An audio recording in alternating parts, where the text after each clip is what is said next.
جس گھڑی کا سبھی کو انتظار تھا وہ گھڑی آ گئی، یہ کہنا ہے اس خبر کی تناظر میں جب امریکہ اور ایران کے درمیان بات چیت کے حوالے سے خبریں گشت کر رہی تھی۔ جی ہاں، امریکہ اور ایران کے درمیان عمان میں مذاکرات کا آغاز ہو چکا ہے۔ ایران اپنے جوہری پروگرام کو مذاکرات کا مرکز بنانا چاہتا ہے، جبکہ امریکہ عسکریت پسندوں کو تہران کی حمایت اور میزائل پروگرام پر بھی بات چیت کرنا چاہتا ہے۔ تو ایران اور امریکہ کے درمیان عمان میں مذاکرات کی شروعات ہو رہی ہے۔ واشنگٹن یہ جاننا چاہتا ہے کہ ایرانی جوہری پروگرام اور دیگر معاملات پر سفارتی پیش رفت کے امکانات ہیں یا نہیں۔ اس نے فوجی کارروائی کے امکان کو خارج بھی کر دیا ہے۔ ایران نے اصرار کیا ہے کہ عمان کی ثالثی میں ہونے والی بات چیت کا مرکز صرف اس کے جوہری پروگرام پر ہوگا، جبکہ امریکہ خطے میں عسکریت پسند گروہوں کے لیے تہران کی حمایت اور اس کے بیلسٹک میزائلز پروگرام پر بھی بات چیت کرنا چاہتا ہے۔ جون میں جوہری تنصیبات پر حملوں کے ساتھ ایران کے ساتھ ساتھ اسرائیل کی جنگ میں امریکہ کی شامل ہونے کے بعد سے دونوں کے درمیان یہ پہلی بات چیت ہے۔ ایران نے کہا کہ وہ قومی مفادات کے تحفظ کے لیے سفارتکاری کا راستہ اختیار کر رہا ہے، لیکن اپنی آنکھیں کھلی رکھے گا۔ ایرانی وزیر خارجہ عباس اراغچی نے اپنے ایکس اکاؤنٹ پر لکھا کہ ایران کھلی آنکھوں اور گزشتہ سال کی یادوں کے ساتھ سفارتکاری میں داخل ہو رہا ہے۔ انہوں نے مزید کہا کہ وعدوں کی پاسداری ضروری ہے۔ برابری کی بنیاد باہمی احترام اور مشترکہ مفاد محض نعرے نہیں بلکہ ایک پائیدار معاہدے کے ستون ہیں۔ جمعے کے روز شروع ہونے والے مذاکرات سے قبل اراغچی نے اپنے عمانی ہم منصب بدر الابو سعیدی سے ملاقات کی۔ دونوں رہنماؤں نے علاقائی اور بین الاقوامی امور پر تبادلہ خیال کیا۔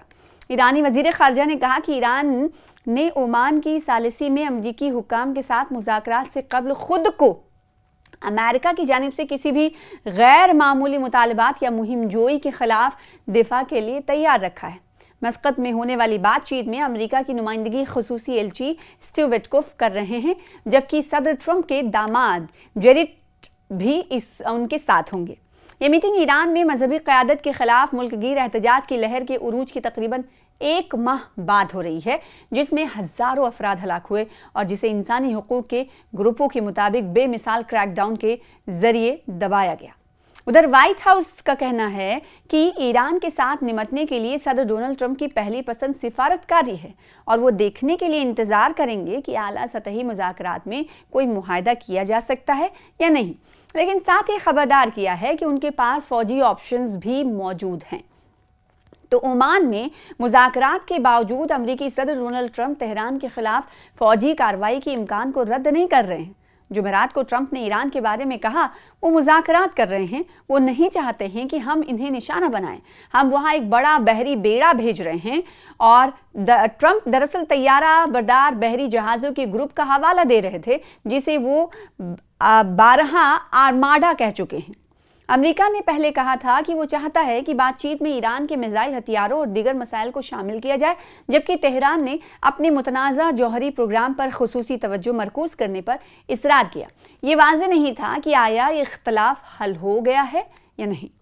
ٹرمپ نے ابتدا میں مظاہرین کے خلاف کریک ڈاؤن پر تہران کے خلاف فوجی کارروائی کی دھمکی دی تھی، جیسا کہ آپ نے دیکھا تھا، اور حتیٰ کہ مظاہرین سے کہا تھا کہ مدد آ رہی ہے۔ یہ جو بات امریکہ کے صدر ڈونلڈ ٹرمپ کی طرف سے کہی گئی تھی، اس پر کڑا رد عمل بھی ایران کا اس وقت آیا تھا، لیکن حالیہ دنوں میں ان کی توجہ ایرانی جوہری پروگرام کو محدود کرنے پر مرکوز رہی ہے، جس کے بارے میں مغرب کو خدشہ ہے کہ اس کا مقصد ایٹم بم بنانا ہے۔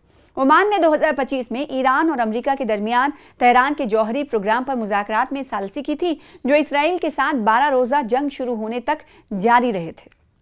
دری اثنا وائٹ ہاؤس کی پریس سیکریٹری کیرولین لیوٹ نے آنے والے مذاکرات کے بارے میں پوچھے جانے پر صحافیوں کو بتایا کہ صدر کی سفارتکاری ہمیشہ ان کا پہلا آپشن ہوتی ہے جب دنیا بھر کے ممالک سے نمٹنے کی بات آتی ہے، چاہے وہ ہمارے اتحادی ہوں یا ہمارے مخالف۔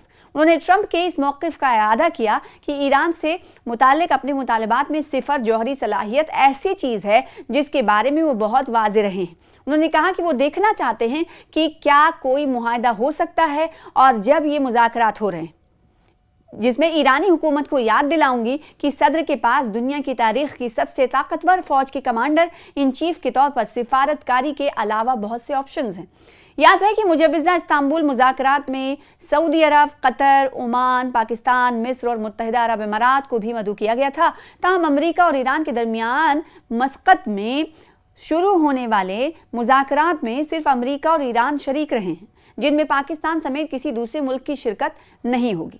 سفارتی ذرائع نے تصدیق کی ہے کہ عمان میں ہونے والے ان مذاکرات میں پاکستان یا دیگر علاقائی ممالک کو شامل نہیں کیا گیا ہے۔ ذرائع کے مطابق ایران نے امریکی دعوت یافتہ بعض ممالک کی مذاکرات میں شرکت پر اعتراض کیا تھا، جس کے بعد فیصلہ کیا گیا کہ یہ بات چیت دو طرفہ سطح پر ہی کی جائے گی۔